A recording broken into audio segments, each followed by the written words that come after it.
Un petit mot pour vous accueillir. Donc, je suis Catherine Touchefeu, première vice-présidente du département, chargée de la culture et du patrimoine. Et donc, c'est à ce titre-là que je vous accueille aujourd'hui, en sachant que le département a l'habitude d'accueillir un certain nombre de discussions, de débats, d'associations dans cet auditorium, qui est l'auditorium dans lequel ont lieu les sessions du département.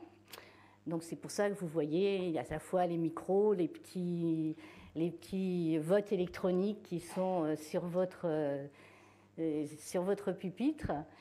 Et il nous a toujours semblé important que cet auditorium, justement, ce lieu où se discutent des politiques départementales, soit aussi des lieux qui puissent accueillir le débat, la discussion et la vie associative.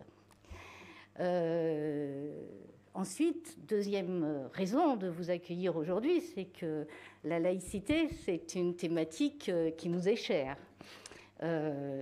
D'ailleurs, dès 2005, vous voyez en référence aux 100 ans de la loi de 1905, il y avait eu une publication particulière du département sur ce thème-là, et de façon générale, c'est une question qui nous semble collectivement très importante.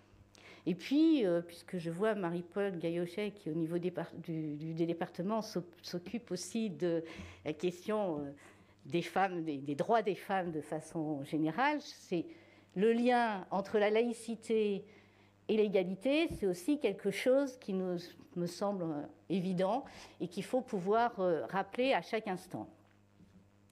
Alors, on sait qu'autour de cette question-là, et je ne vais pas être longue parce que je vais laisser les organisateurs prendre la maîtrise de la réunion, mais on sait qu'autour de ces questions-là, il y a à la fois beaucoup de débats, beaucoup de passion, et pourtant, moi, c'est quelque chose qui serait tellement simple de se dire, pour la liberté, c'est évident que la liberté de penser est quelque chose qui devrait être naturel. Et puis on voit qu'autour de ça, il y a des conflits qui se mènent, et je crois qu'il faut bien avoir conscience que la laïcité est à la fois un acquis, mais un acquis qui n'est jamais définitif et qui est toujours une question qui doit être rediscutée, défendue, si on veut pouvoir justement continuer à avoir cette liberté de conscience, cette liberté de pensée qui est la base du vivre ensemble. Alors, c'est ce que dit ne serait-ce que les premières déclarations de la République, qui se considère comme une république laïque, et qui le dit tout de suite, mais aussi une république sociale. Parce qu'on voit justement comment, quand on tire un fil, on tire la laïcité, la démocratie et le social.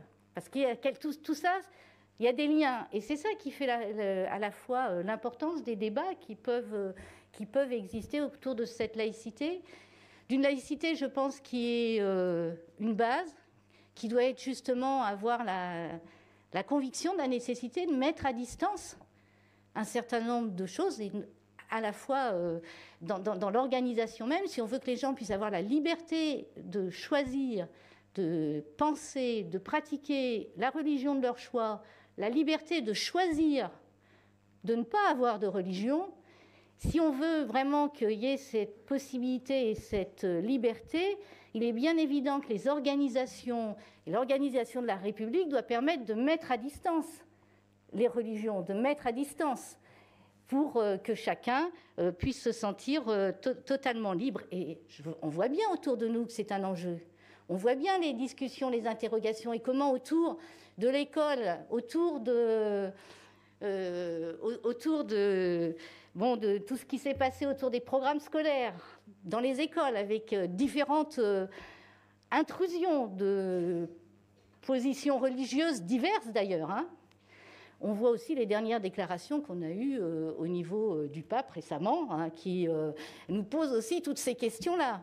On voit bien comment tout ça c'est un enjeu, comment l'éducation a un rôle particulier par rapport à cela, et comment le droit des femmes est constitutionnel, enfin, de la nécessité de revendiquer justement l'égalité réelle et donc la place des femmes dans les sociétés, dans le fonctionnement de nos sociétés.